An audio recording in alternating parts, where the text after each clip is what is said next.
question is that this bill be now read a second time, and I call the honourable member for Ryan. Thank you, Deputy Speaker.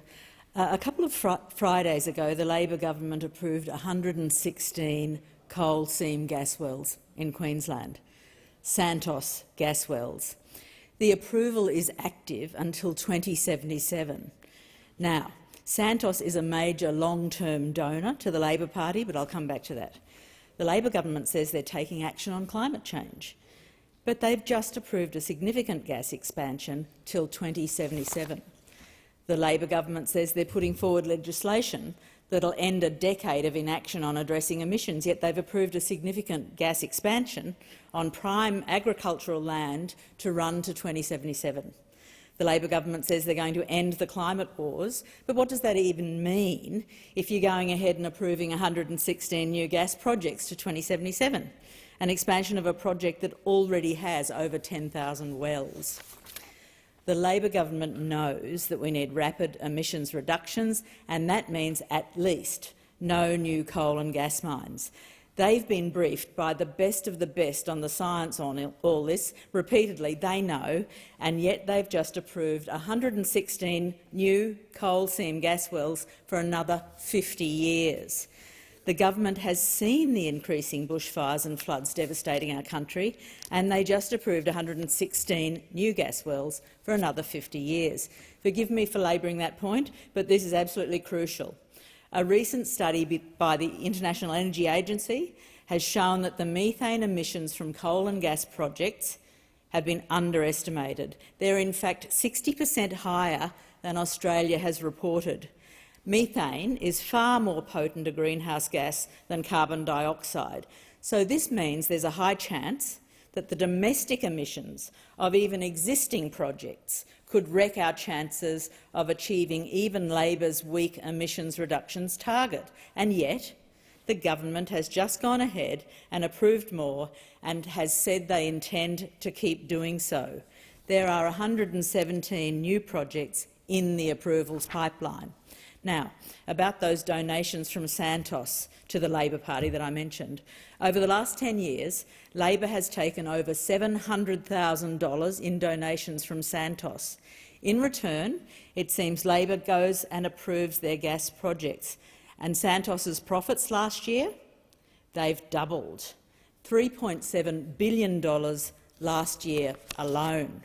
In fact, Labor has taken over $6 million in donations from coal, oil and gas companies over the last decade. And it's not just donations. These corporations buy access to senior Labor staffers. These cash-for-access meetings and business forums mean that often senior Labor people are hearing more about the interests of coal and gas corporations than they're hearing about the interests of everyday people. And then there's personnel swapping between coal and gas corporations and the Labor Party, the revolving door as it's often called. Labor's Queensland Senator Anthony Chisholm worked for Santos between working as a strategist for the Labor Party and when he was elected to the Senate in 2016. You know what his role was? Providing advice on maintaining mainstream political support amid an ongoing campaign against the coal seam gas industry by environmental and landholder groups. That was his job description. And there are other examples from my home state in Queensland. Cameron Milner, a senior Labor strategist for a few years, was, while in his role in Labor, a lobbyist for coal and gas companies, including Adani.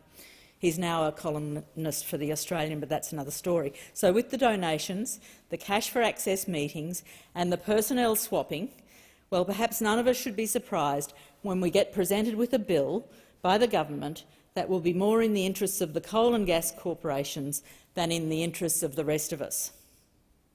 More beneficial for the ongoing profits of coal and gas corporations than in line with what we know and what they know from the science we need to do to tackle the growing climate crisis.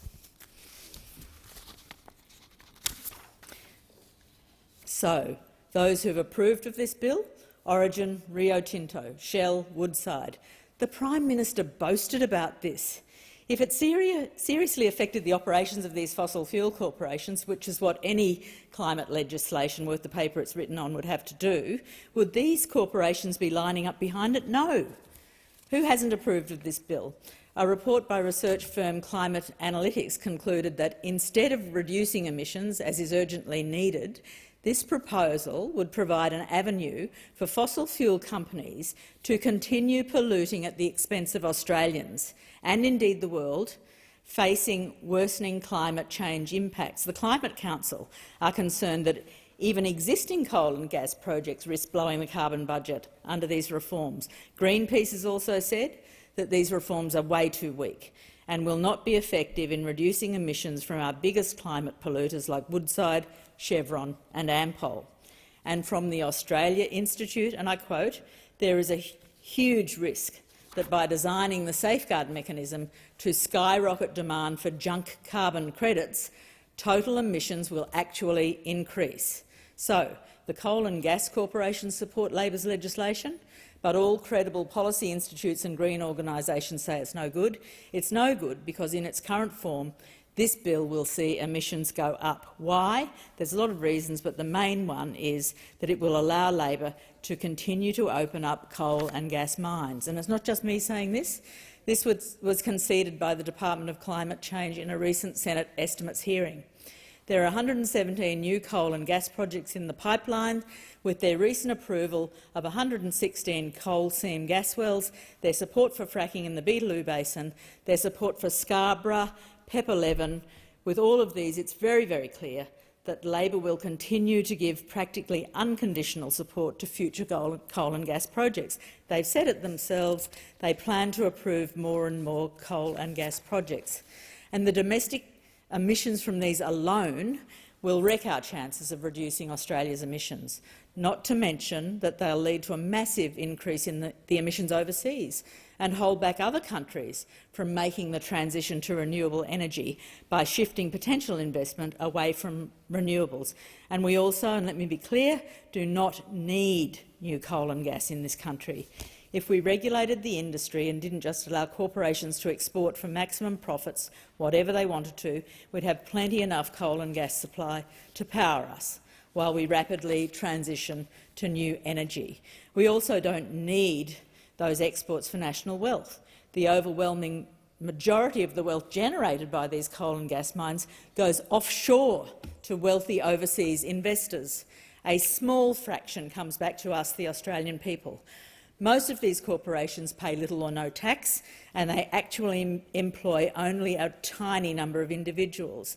Instead, with real investment in industries like green hydrogen, green steel, solar, wind and batteries, we could have a booming export industry that provides jobs, wealth and sustainable development in this country. We could be the clean energy superpower of the world. So come on, people, the safeguard mechanism is a Tony Abbott scheme.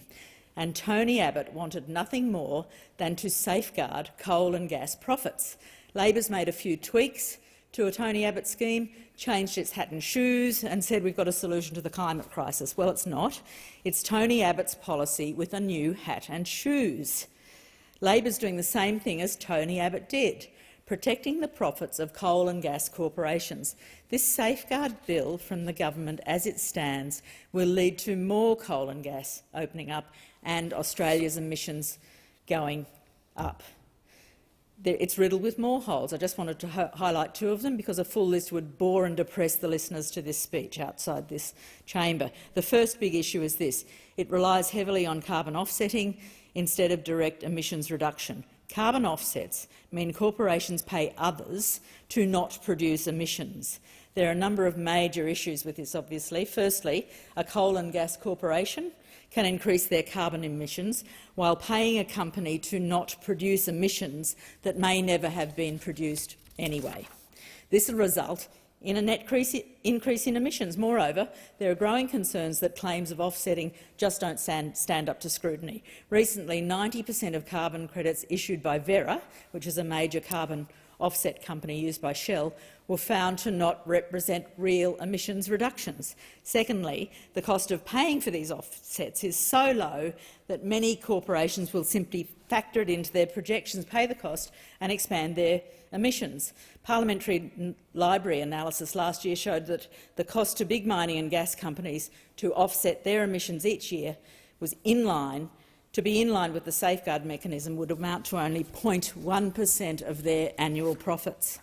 Second huge issue that's not spoken about enough is this. It still uses carbon intensity, not absolute carbon output, to set the threshold before the company has to start buying carbon credits. That just means that instead of getting an overall cap on emissions a project can produce, the government will set a cap per unit. So if a company expands production while changing operations to produce less carbon per unit of production, their overall emissions can go up while still receiving carbon credits from the government that they can sell on. And after all of that, and the many more holes that have been found, it's clear that Labor's tweaks to the safeguard mechanism will make the problem worse. Labor says we shouldn't make the perfect the enemy of the good. The hollowness of this phrase increases in direct proportion to its mechanical repetition, because this is not good legislation, and the Greens are not demanding the perfect. In fact, the Greens are demanding the good in the face of genuinely bad legislation that will actually take us backwards. All we're saying is, for now, let's just not make the problem worse. Let's ensure we don't open any new coal and gas mines. I thank